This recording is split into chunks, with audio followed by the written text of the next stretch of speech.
This is what happens when one company destroys a country and people demand justice. With the company, in this case, being the Anglo-Dutch oil giant Shell, and the country being one of Africa's largest oil producers, Nigeria. And at the center of it all is the Niger Delta, this vast area where the Niger River flows into the Gulf of Guinea and then the Atlantic Ocean, with Amnesty International calling it one of the most polluted places on Earth, and for good reason. Right, reportedly, hundreds of oil spills happen there every single year, most of which never get cleaned up. With countless Olympic-sized swimming pools worth of thick black petroleum oozing into farmlands, rivers, creeks, and lagoons. So of course, not much grows on the farms, and the little that does is often too toxic to eat, with most, if not all, the fish in the area having died, wiping out what used to be a staple food source for locals, as this woman explains. The oil that is spilling is what is disturbing us. This basket you're seeing is the crayfish that I sell for a living. Now they're all dead.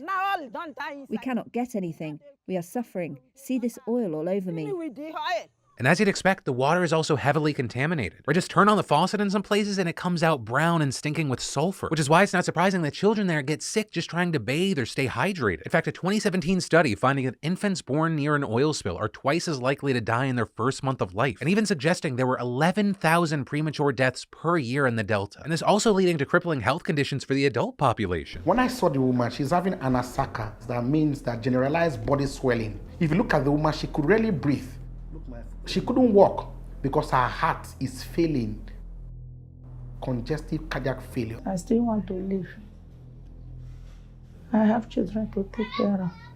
I have family to take care of. So now they have to buy their drinking water from the city, which is expensive, and one community leader explaining, if you don't have money, you can't drink water. It's like we're living in the desert while we're living on the water. Meanwhile, Shell made $40 billion in profits last year alone, much of that from Nigeria. But also, here's the thing, the cost to clean up the damage that it's caused is just a fraction of that, with the UN estimating in 2011, the first 5 years would only require $1 billion. And calling the situation an emergency that requires the largest terrestrial cleanup operation in history, one that would have taken 3 decades if started immediately. Yet today, the Delta's inhabitants say the cleanup still hasn't begun, and people are suffering. That is, until possibly now. But before we get into all that, we have to understand how we even got here. Because all this starts back in 1956 when Shell struck black gold in Nigeria, which notably at that time was a British colony, but just 4 years later, it declared independence full of hope that the oil could enrich the nation. But as the country descended into civil war and military coups, that oil enriched its former colonizers at Shell headquarters instead, with the government becoming a corrupt business partner to this day, getting some 90% of its export earnings and more than a third of public revenue from oil, leading it to neglect other basic sectors like agriculture, manufacturing, and mining. But we've also seen resistance movements, like the non-violent rebellion led by activist Ken Saro-Wiwa, who temporarily forced Shell out of the Ogoniland region in 1993. But even then, the dictatorship brought down its fist, murdering, raping, torturing, even burning down entire villages, and then finally executing Saro-Wiwa. And years later, Amnesty International reviewed documents showing that Shell actually encouraged the military to deal with the protests despite knowing what would happen, even providing the military with material support like transportation and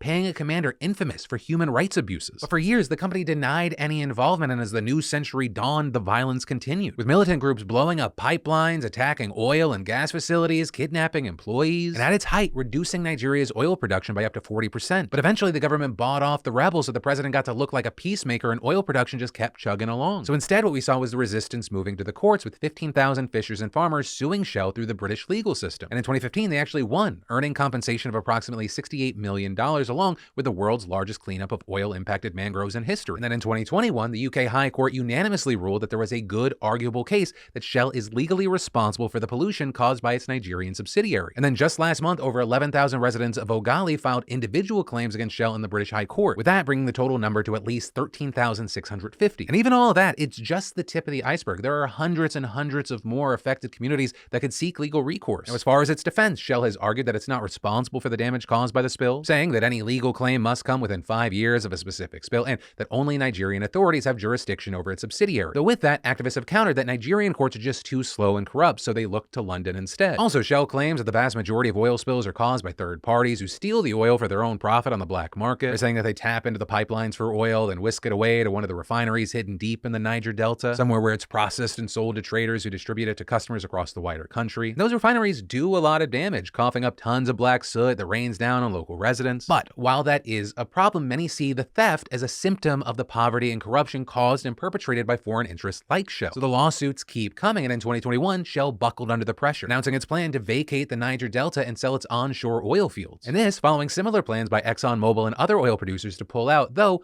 both giants keeping their offshore investments. But also, here's the thing. Today, Shell is still stuck in the country because last June, Nigeria's Supreme Court forced it to pause its withdrawal. And this because they say Shell needs to await the outcome on an appeal over a court ruling that it must pay $2 billion for a 2019 oil spill. And so ultimately, that's where we are. We're waiting to see that and the other case involving 13,000 plaintiffs to unfold, the latter of which is expected to happen next year. But in the meantime, there's still a conflict brewing. Right? In recent years, there's this new militant group that's emerged called the Delta Avengers. Right? Basically, instead of Chris Evans, you have Captain Nigeria taking on big oil companies. They formed in 2016, cut oil production in half that same year, kept attacking oil installations through 2017, but have only made threats since then. But yeah, that's where we are. And this is a corporate crime on a scale rarely ever seen with such little media coverage. I mean, for 6 decades, multinational oil companies have pillaged the country for profit, and now they're just leaving behind a wasteland of poverty, violence, corruption, and ecological devastation. And that is the happy note that I'm ending this video on. Thank you for watching. Thank you for caring about the world around you. Remember, if you want more news that matters, I got you covered right here, because remember, this week